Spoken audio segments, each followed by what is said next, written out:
And we're live. Well, good afternoon, Mesa Public Schools. It is so great to see you on this Wednesday afternoon. I'm Andy Forlis, the very proud superintendent of Mesa Public Schools.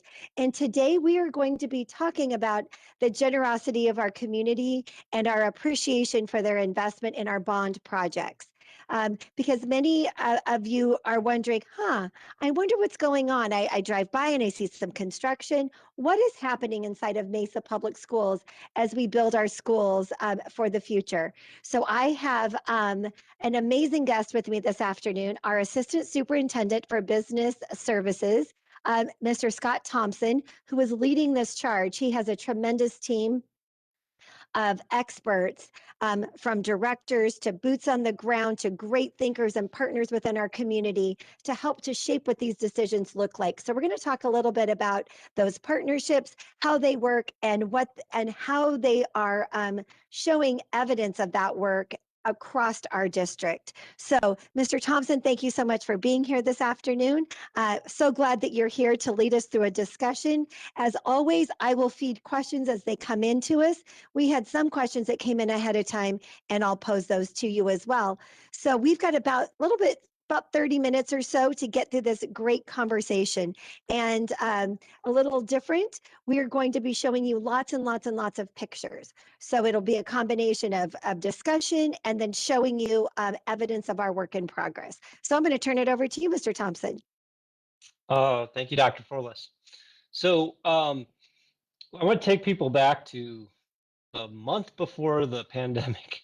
So right as we were starting to have a conversation about our facilities and buildings and structures, COVID hit. And so that's put a little pause on some of our discussion, but at the same time, we've been able to move forward on some of the important things that we learned. We actually had a consultant come in and evaluate our facilities. We had a conversation with our community about what they wanted for their kids, what the kids wanted. That was a really important part of that. The kids were involved, community members involved, and this assessment of just the facilities in general was all part of this. And from that, we kind of have this data set now of where our buildings are at, but we also have this feedback that we were getting about how what folks wanted for the modern school. And so we've entered into some modernization projects, and we're going to walk through a few of those and also share with you some of the other projects that are going on. So Cody, if you want to load that up, we'll get started. So next slide. And as I mentioned, through this conversation with the community, one of the things that became kind of a highlight of the discussion was that there was some need at our high schools. Capacity-wise, our high schools are very full. And what we found was it wasn't really a discussion around classrooms, but it was really a discussion around everything else on the campuses. The supporting structures for fine arts and athletics and programs like CTE and things like that. So all of that was really brought up as a concern. So we had just finished some projects in the not too distant past at Dobson and Westwood, and we're now pivoting to Mountain View and Mesa to consider a modernization project. So next slide. So with that, what we've done is engaged in what we call a master planning process. And what that means is the first thing we do is we kind of dream. And again, we had a community process with this, and students are involved, and that those folks are still with us today. We're kind of overseeing the progress of the evolution of these projects. And so the master plan is the idea that we first take a look and think about all the things we'd want to fix on a campus, all the ways we'd want the campus to look if we had all the money in the world. And it's a very fun project, but it's also one that is unobtainable from a cost perspective. Most of our high schools, it would have cost around $90 million to really modernize and renovate, just based on the initial work from these consultants. So we kind of said, okay, we're going to kind of take about a third of that. We kind of put a project goal of about $35 million on each one of these projects and said, okay, we've dreamt about what we want overall, but what can we get done in that scope? And how does that relate to the overall outcome of the campus? And what's important about that is to think about things like how long does it take a student to walk from one building to another? How does this program support that program? Things of that nature, so that everything is a little more cohesive. I know I have students on our high school campuses, and I know a lot of students who have to really hustle to get from one program to the next or one class to the next, depending on what their schedule happens to line out. So we want to improve that experience. We want to improve the facilities that are just available to our students. So this that you're looking at here is Mesa High. And there's about really 3 phases. Still not sure why we call it phase 1, phase 0, but that's another story. So that's the work, if you're driving by Mesa High, you might see going on today.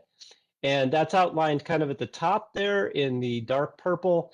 And so we're reorienting our softball fields and our tennis courts and our practice fields so that we can make everything make a little more sense.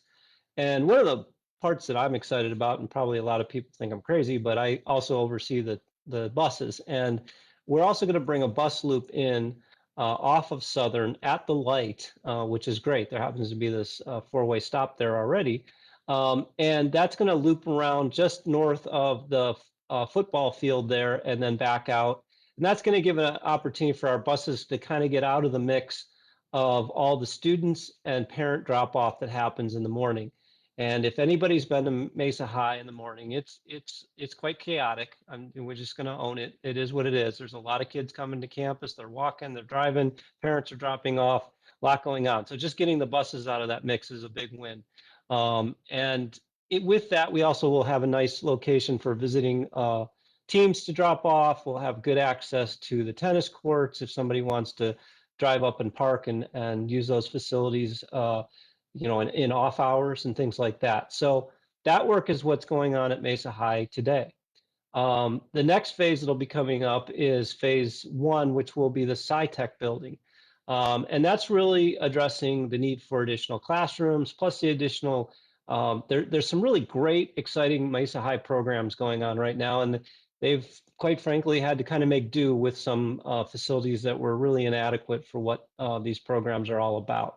So that SciTech building is going to have a combination of sciences, and it's also going to have what we call career and technical education programs in it that are really dynamic and exciting, and they all kind of feed off each other in different ways. So that's going to be there at the north end of the project there. That'll be starting probably in a few months.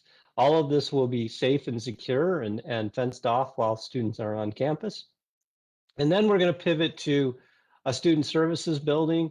One of the big challenges, one of the big concerns was at Mesa High is security.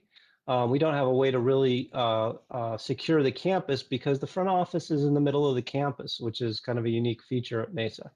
So we're going to move the front office to the edge of the campus so that we can properly check students and parents and folks coming to visit in. Make sure that our campus stays secure and it has the appropriate folks on campus that they've properly entered the campus. So that's going to change the dynamics of then the large academic building. We're going to do some work in there. We're going to go over to what's labeled the 300 building, and we're going to work on some athletics. And one of the things we're really excited about is for anybody that's been at Mesa High, their dance floor is also the lobby to the gym, and that can be kind of challenging at times. So we're going to move that dance floor out of there, and the lobby to the gym is actually just going to be the lobby to the gym. We also are going to take one of the practice gyms that was there for a long time, then became a weight room.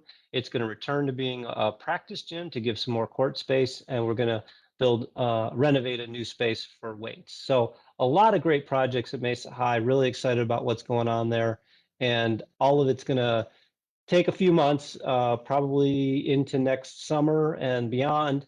But an evolution of that campus, a modernization that I think those the folks that are involved are really excited about. So next slide. So these are just some of the lofty goals of the improvements that we think we're achieving here. So we're getting rid of portables, our buildings that just have probably been useful at times, but have aged and need to go away. We're going to replace those. We've got a lot of student service additional square footage, the new SciTech building, as I mentioned, and ultimately we're going to add what we call teaching stations, classrooms. Sometimes it's not actually a classroom, so but at least some more space for teaching to occur on that campus. So a lot of wins. Next one. So we'll move on to Mountain View. Mountain View is kind of having the same conversation, going through the same process, community, students involved, but a very different look, different campus, different challenges. And so they are also seeing, you'll see at the right of the screen here, some work that's starting, looking to start in May of 21 here, that'll be addressing some of the fields. Both Mesa High and Mountain View will be getting artificial turf fields. We're really excited about that. Red Mountain will be too, and eventually we're going to do all of our high school campuses with artificial turf. At Mountain View, we're actually going to do 2 artificial turf fields, one that'll be a practice field. And you might say, well, why would you do that? And part of it is just because that campus is one of the smallest high school campuses per acreage that we have. So they get a lot of use of the fields, and artificial turf makes sense because it's 24/7 use. Don't have to worry about trying to transition grass or keep things growing anymore. Kids can be on it all day long. Community can be using it in off hours all the time, and we're excited about offering that up. So that'll be the start of Mountain View, but then they're going to pivot to the academic building, where they're going to do a lot of work inside that building to just kind of modernize and rethink the way the classrooms are set up and the library and all of the infrastructure inside that building. We're also going to be adding to the performing arts, the theater. We're going to make that a big performing arts center. This is again born out of the conversation that Mountain View is known for some of its fine arts, particularly performing arts. And there's simply just not enough space. We have nice facilities, but they're just not big enough. We don't have the practice rooms.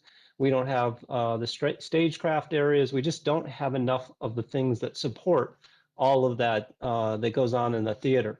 And so music and visual arts and all of that will be a big part of that. So that's a discussion that's going on right now. And then at the same time, we're going to move to that very north area where right now we have 2 very large classrooms, but it's kind of a bit of a no man's land in the sense it's all concrete and asphalt, and there's no windows in the building. And we're going to try to bring some grass and some, a little area that it's being you be able to eat at, and just have a different part of the campus to hang out on, and create this social environment around that area, just to spread students out, give them a better sense of ownership of the campus and all of that. So this again is a really big project. We're really excited about it. It's going to do a lot of changes to Mountain View. For anybody who's a graduate out there, come visit after we're done, and you'll be amazed at your alma mater. So next slide. We're going to also change the frontage to the school. So one of the things we've heard, and it's true, and we've actually had an arborist come out and look at some of our trees.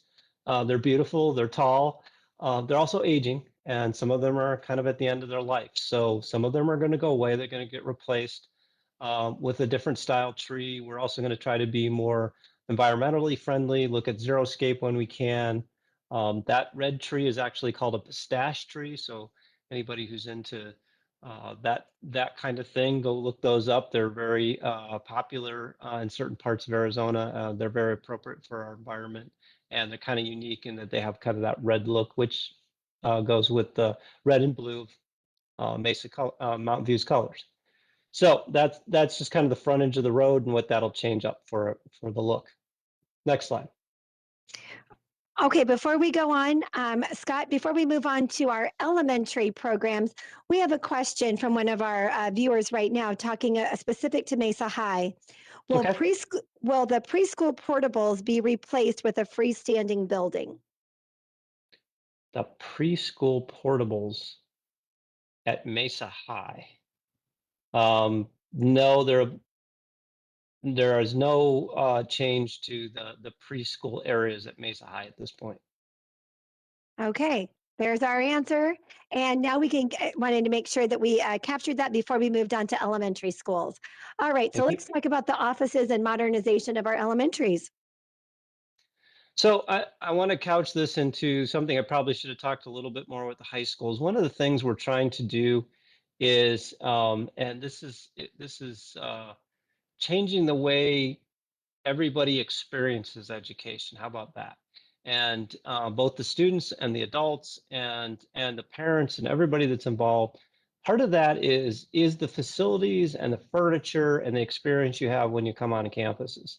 And so, in particularly the high schools, we're looking to create more collaborative space where students might be working together on projects, and they have that space to kind of break away from the classroom and maybe do something and then come back to the classroom. And so there's some really exciting changes that are going to go on in the high schools to address that.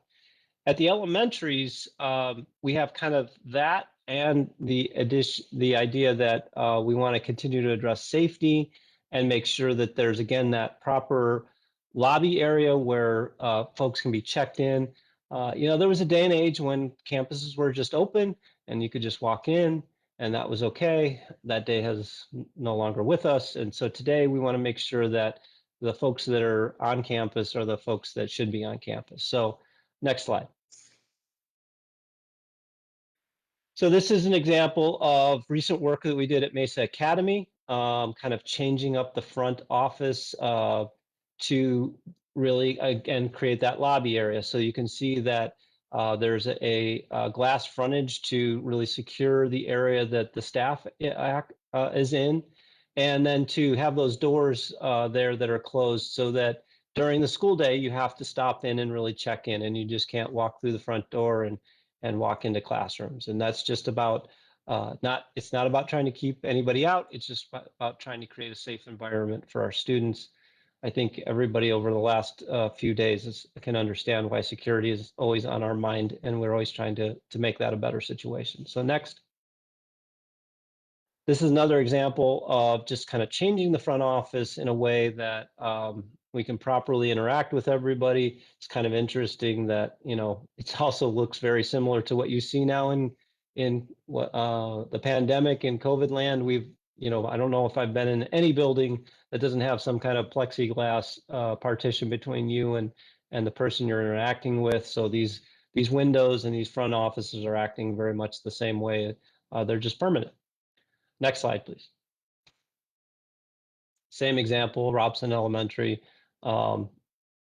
just continuing that idea. Next slide. Boy, we put them all in here. So, and we want to show you, I think the highlight here is to say, hey, we're out there working on a lot of schools. So we've got these really big high school projects going on. And we're working on a plan to continue the idea of a master plan at other campuses. But in the meantime, there's a lot of exciting work going on throughout the campuses. I don't want folks to just think we're just working on 2 high schools and that's it. So here's another example of a front office that's been changed. Next slide. And next slide.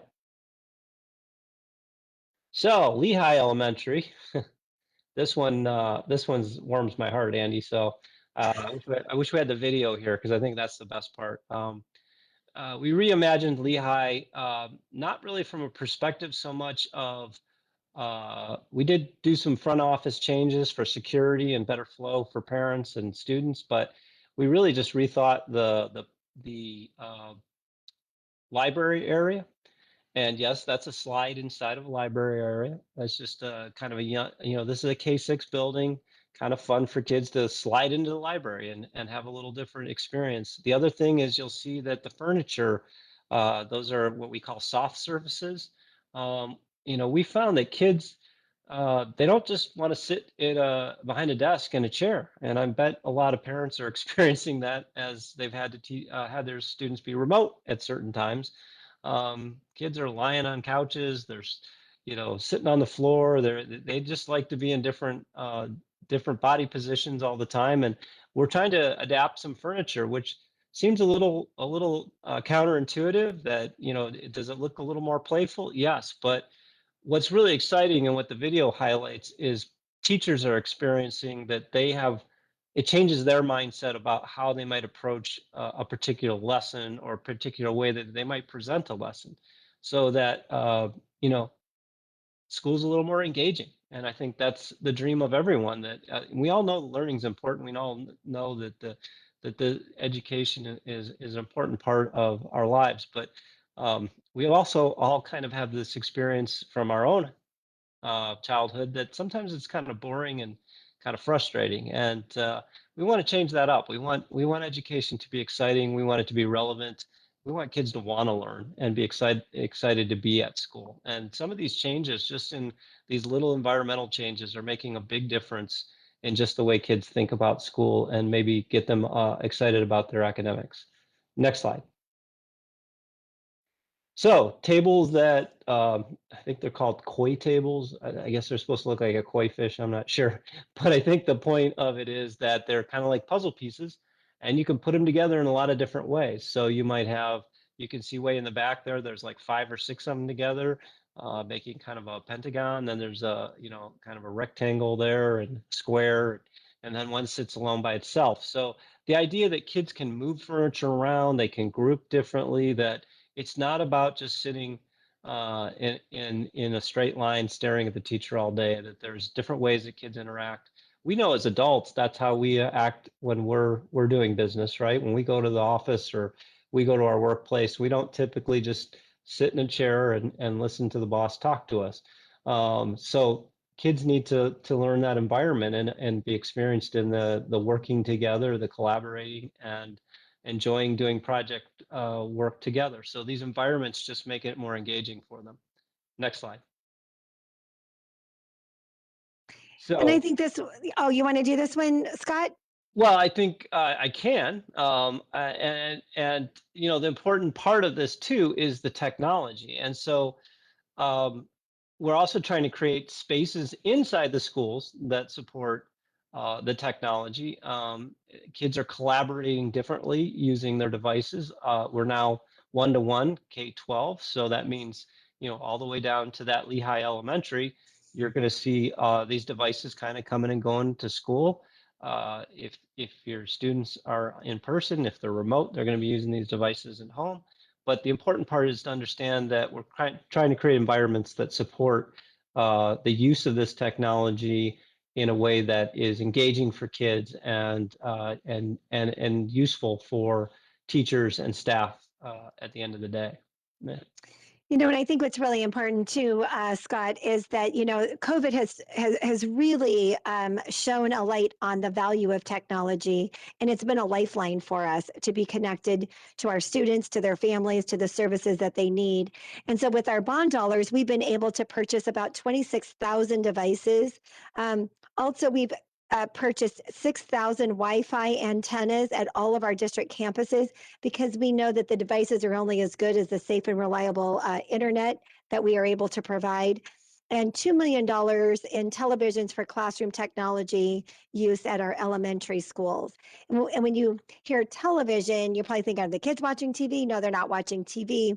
But what the television screen does is it provides a larger screen for the teacher to project, whether it's students that are projecting their work and getting feedback on it, or the teacher is projecting a lesson.